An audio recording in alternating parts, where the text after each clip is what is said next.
अस्सलामुअलैकुम। तो आज हम हीट एंड थर्मोडायनेमिक्स का लेक्चर 3 डिस्कस करेंगे और लेक्चर 3 का फर्स्ट टॉपिक है थर्मोडायनेमिक लॉस।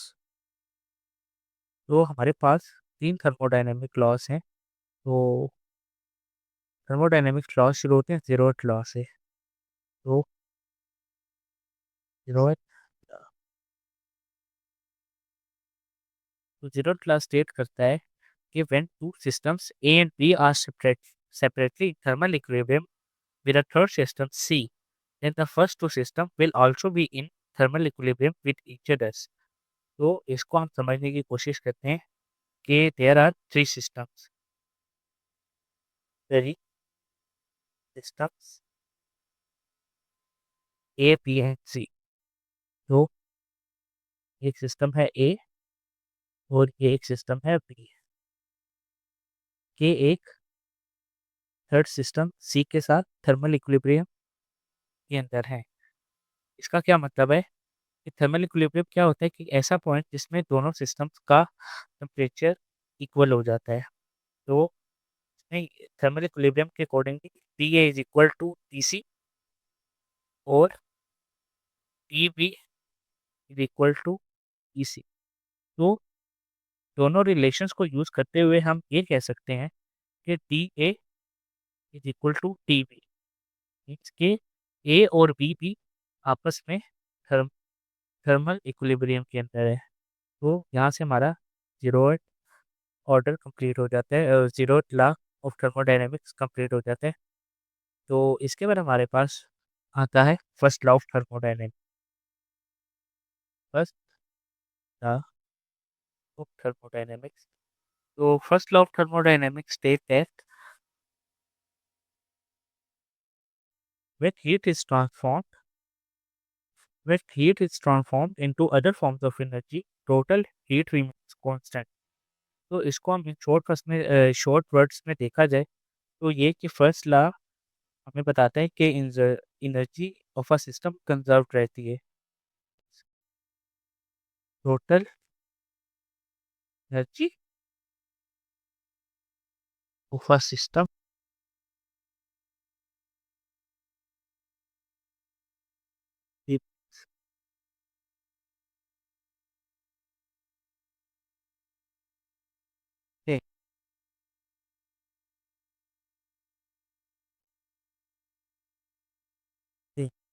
तो इसको हम मैथमेटिकली देख लेते हैं। मैथमेटिकल फॉर्म इसकी ये बनती है कि change in heat is equal to change in U plus change in work. Change in U क्या है? Change in internal energy. वो चेंज इन वर्क क्या है हमारे पास? Change in work simple. तो इस इक्वेशन को हम मजीद देखते हैं कि इसी से हम एक और इक्वेशन ड्राइव कर सकते हैं कि चेंज इन इंटरनल एनर्जी किसके बराबर होता है? वो होता है change in heat minus change in work. इसी तरह हम चेंज इन वर्क भी निकाल सकते हैं। एनीवेज, तो एक और बात कि ये जो फंक्शंस हैं, जो इंटरनल एनर्जी है, ये जो इंटरनल एनर्जी है, ये एक स्टेट फंक्शन है। यहाँ से हम एक थ्योरेटिकल एमसीक्यू निकाल सकते हैं कि internal energy is a state function. तो स्टेट फंक्शन क्या होता है? State function. तो state function anything that depends on initial and final stages. Means के हम एज इट इज नहीं बता सकते कि इंटरनल एनर्जी क्या है जबकि हमें हमारे पास इनिशियल और फाइनल स्टेट ना पता हो। Depends on initial and final state. तो यहाँ पे हमारे पास स्टेट फंक्शन की डेफिनेशन होती है और ये हमारे पास first law of thermodynamics complete हो जाता है। इसके बाद आती है हमारे पास application of first law of thermodynamics. तो वो हम in terms of PV diagram समझेंगे, तो इसलिए हम उसको फिलहाल नेक्स्ट के लिए छोड़ देते हैं। तो अभी हम करेंगे second law of thermodynamics.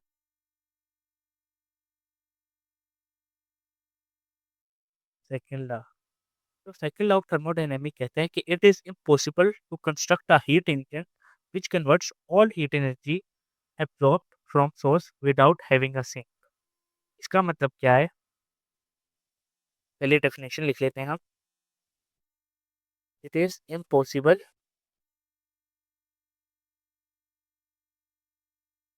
To construct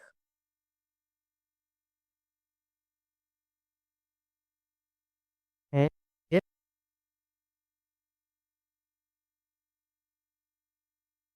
that but all utility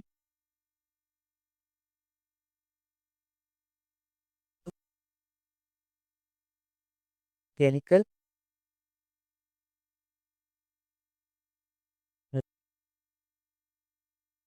without loss। Without loss वाला जो पॉइंट है ये बहुत इंपॉर्टेंट है, इसी के ऊपर हमारा पूरा सेकंड लॉ रहता है। बेसिकली ये कहता है कि हम कोई भी ऐसा इंजन नहीं बना सकते जो सारी की सारी हीट एनर्जी को मैकेनिकल एनर्जी में कन्वर्ट करते हैं। बेसिकली जो हीट इंजन होते हैं, जितने भी गाड़ियों के मैकेनिक इंजन होते हैं, वो हीट एनर्जी को मैकेनिकल एनर्जी में कन्वर्ट करते हैं। तो ऐसा इम्पॉसिबल क्यों है? ऐसा इम्पॉसिबल इसलिए है कि आपने देखा होगा कि जब भी इंजन स्टार्ट होता है तो वो साउंड एनर्जी प्रोड्यूस करता है। तो साउंड एनर्जी प्रोडक्शन हो जाती है और उसके बाद इंजन के पार्ट्स के बीच में फ्रिक्शन फ्रिक्शन तो ऑफ कोर्स यहाँ पे भी हम कोई ना कोई एनर्जी लग रही होती है, यूज़ हो रही होती है। तो इन प्रॉपर्टीज़ की वजह से हम कभी भी सारी हीट एनर्जी मैकेनिकल एनर्जी में कन्वर्ट नहीं कर सकते। ये है सेकंड लॉ ऑफ थर्मोडायनामिक्स। तो इसके बाद हमारे पास सेकंड टॉपिक जो है थर्मोडायनामिक लॉज़ के बाद वो है पीवी डायग्राम।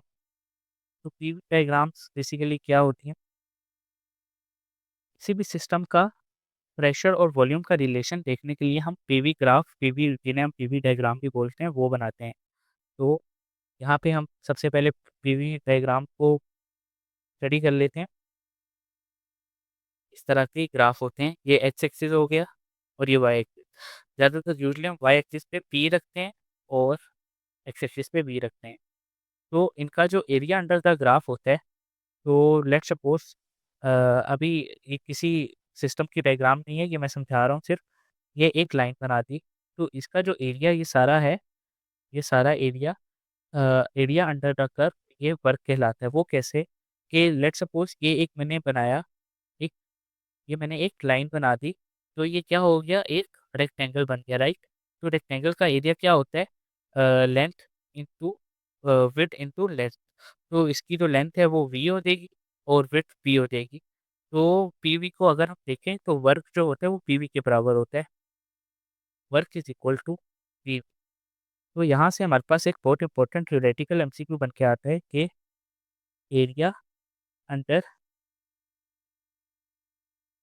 पी डायग्राम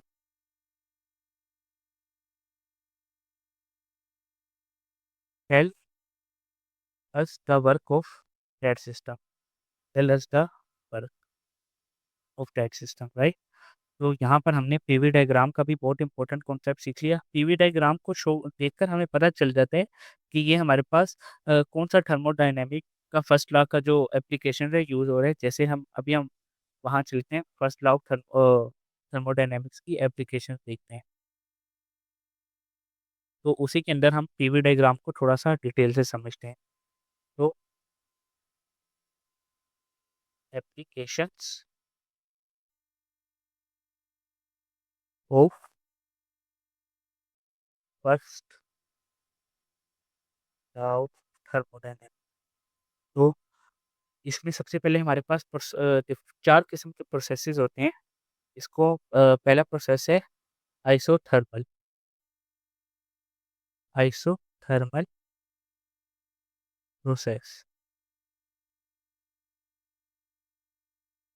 तो आइसोथर्मल प्रोसेस में बेसिकली ये होता है कि टेम्परेचर कांस्टेंट होता है और प्रेशर एंड वॉल्यूम उसके अकॉर्डिंगली चेंज होता है। तो यहाँ पे हम इसके इंपॉर्टेंट पॉइंट लिख देते हैं। तो temperature of a system remains constant. Temperature of system limits constant. तो यहाँ से हम इसका वो फर्स्ट लॉ डायनेमिक का इक्वेशन लिखते हैं इस प्रोसेस का। तो वो कुछ यूँ आता है कि delta Q is equal to delta W की जो इंटरनल एनर्जी होती है वो इसमें जीरो हो जाती है। तो जितनी भी इसका मतलब ये है कि जितनी हीट होती है, जितनी हीट होती है वो वर्क में चेंज हो जाती है। तो इसका हम पीवी डायग्राम देख लेते हैं। तो पीवी डायग्राम इसकी इस तरह से होगी।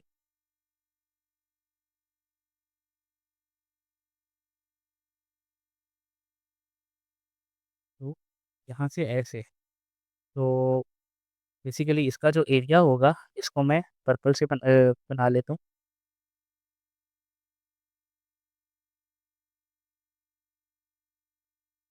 तो ये जितना भी एरिया है ये इसके अंदर वर्क शो कर रहे हैं जो कि ये है, राइट।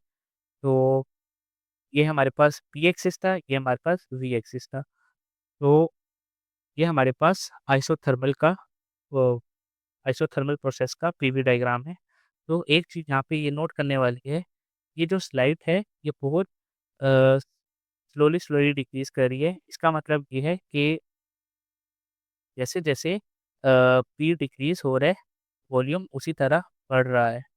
तो ये वो इन्वर्स रिलेशन है पी और वी का, जो कि हमने पिछले गैस लॉ में पढ़ा था, पॉइल्स लॉ में, राइट। तो ये उसकी पीवी डायग्राम है सारी। तो इसके बाद आइसोथर्मल प्रोसेस का हम एग्जांपल देख लेते हैं। तो इसकी जो एग्जांपल है वो हमारे पास है conversion of ice at 0 degree Celsius to water to 0 degree. मतलब इसमें ये होता है कि जो आइस होती है ना वो वाटर में चेंज हो जाती है एट 0 डिग्री सेल्सियस पे। तो टेम्परेचर कांस्टेंट रहता है और एक स्टेट से दूसरे स्टेट में वाटर चला जाता है। Ice to water at 0 degree Celsius. तो इसके बाद हम अगले प्रोसेसेस को देखते हैं। तो नेक्स्ट प्रोसेस है हमारे पास आइसोकोरिक प्रोसेस। तो आइसोकोरिक प्रोसेस इसमें ऐसा प्रोसेस जिसके अंदर वॉल्यूम कांस्टेंट रहता है, राइट। Volume constant. और इसकी जो फर्स्ट इक्वेशन बनेगी वो ये बनेगी delta Q is equal to delta U. तो डेल्टा टू डब्ल्यू है वो जीरो के बराबर हो जाता है। तो इसकी डायग्राम कुछ इस तरह से बनती है। ये इसमें ये है कि वॉल्यूम कांस्टेंट है, इसके प्रेशर चेंज हो रहा है। तो अगर वॉल्यूम कांस्टेंट है तो इसका मतलब ये है कि एक्स एक्सिस के ऊपर कोई चेंज शो नहीं होगा, राइट। तो मतलब ये एक फिक्स पॉइंट रहेगा और ये इस तरह प्रेशर ऊपर नीचे चेंज होगा। तो इसका जो वर्क डन होगा ना, अब चूंकि ये एक स्ट्रेट लाइन शो कर रहा है तो स्ट्रेट लाइन के नीचे का जो एरिया है वो हम फाइंड नहीं कर सकते। तो यहाँ पे इसका वर्क डन जीरो के बराबर हो जाएगा, जो कि यहाँ पे इक्वेशन के अंदर भी प्रूफ है। तो यहाँ पर ये एक वो बन जाएगा P1 बन जाएगा और ये P2 बन जाएगा, जिसको हम चेंज इन P कर लेंगे। तो इसके बाद हमारे पास आता है इसकी एग्जांपल्स हमारे पास कुछ यूँ होंगी। इसकी एग्जांपल्स हैं एटमॉस्फेरिक चेंजेस। एटमॉस्फेरिक चेंजेस में मीन्स कि प्रेशर चेंज होता रहता है और वॉल्यूम तो कांस्टेंट ही रहता है।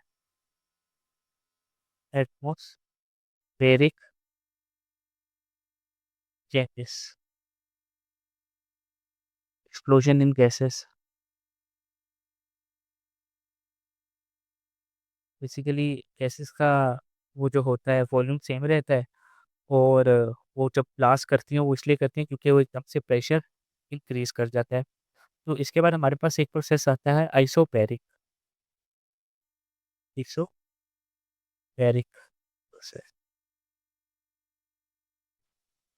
तो आइसोपैरिक में हमारे पास प्रेशर कांस्टेंट होता है। Pressure constant. तो आइसोबैरिक का हमारे पास जो इक्वेशन बनेगा वो इस तरह से बनेगा, delta Q is equal to delta U plus delta V, same है फर्स्ट लॉ ऑफ थर्मोडायनेमिक। तो इसकी जो पीवी डायग्राम है वो इस तरह की बनेगी।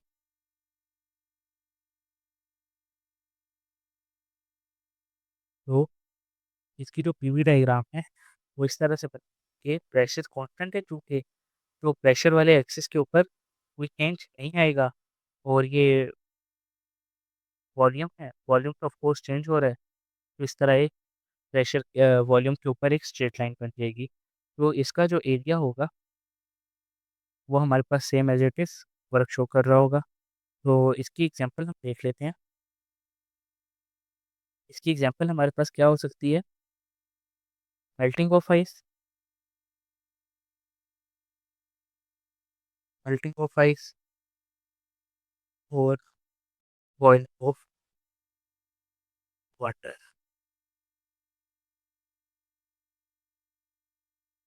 तो बेसिकली प्रेशर चेंज रहता है और वो हीट की वजह से उनका वॉल्यूम चेंज होता रहता है। तो इसके बाद लास्ट हमारे पास प्रोसेस आता है जो कि बहुत इंपॉर्टेंट और इंटरेस्टिंग है, एडियाबैटिक प्रोसेस।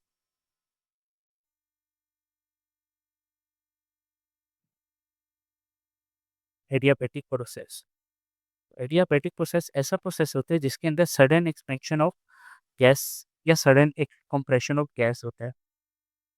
तो सडन एक्सपेंशन और कंप्रेशन ऑफ गैस। तो इसकी हम डायग्राम वो इक्वेशन देख लेते हैं। वो है W equal to minus delta U और delta U equal to minus W, ये इसकी दो इक्वेशन बन के आ सकती है। तो इसकी जो पीवी डायग्राम है वो इस तरह से हो,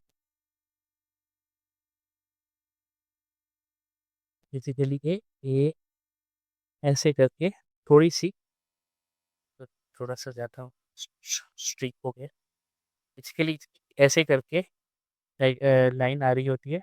तो लेकिन इसमें और आइसोथर्मल फ़र्क ये है कि आइसोथर्मल की जो ये वाली स्लोप थी वो थोड़ी ऐसे करके थी, लेकिन ये एकदम से ऐसे है। इसके प्रेशर फ़ौरन डिक्रीज़ हुआ तो उसकी वजह से हमारा ग्राफ थोड़ा ज़्यादा स्लोप वाला बन गया। तो इसका जो सेम एरिया बनेगा वो यही होगा, इसका वर्क शो करेगा। तो नेगेटिव फ़र्क का मतलब यही है कि एकदम से एक्सपेंशन हुआ तो ये तो इसका हम एग्ज़ाम्पल देखते हैं। एग्ज़ाम्पल इसकी ये होंगी कि बर्स्ट ऑफ टायर, मतलब एकदम से अगर जब टायर फटता है तो एकदम से ठंडी हवा आती है, तो वो भी एडियाबैटिक प्रोसेस की एग्ज़ाम्पल है। और उसके बाद हम कैसे प्रेशर कुकर, हाँ, प्रेशर कुकर से एकदम से जब गैस प्रेशर रिलीज़ करते हैं तो वहाँ से भी एडियाबैटिक प्रोसेस है। और रेफ्रिजरेटर, जो हमारा रेफ्रिजरेटर का वर्किंग प्रिंसिपल है वो भी यही है। बेसिकली उसमें एक फ्यूम गैस होती है, वो सडन एक्सपैंड और सडन कंप्रेस करके हमसे ये टेम्परेचर डिक्रीज़ करवा रहे होते हैं और कूलिंग प्रोड्यूस कर रहे होते हैं। तो आज का लेक्चर बहुत इम्पोर्टेंट और थोड़ा-सा लेंथी हो गया। तो और इसकी तो जितनी भी एग्ज़ाम्पल्स हैं वो ज़्यादा थ्योरेटिकल होंगी। तो थ्योरेटिकल एग्ज़ाम्पल्स अब इस सारे लेक्चर में डिस्कस हो चुकी हैं, और अगर थोड़ी-सी एग्ज़ाम्पल्स हम अगले लेक्चर में भी देखेंगे। Thank you very much. अल्लाह हाफ़िज़।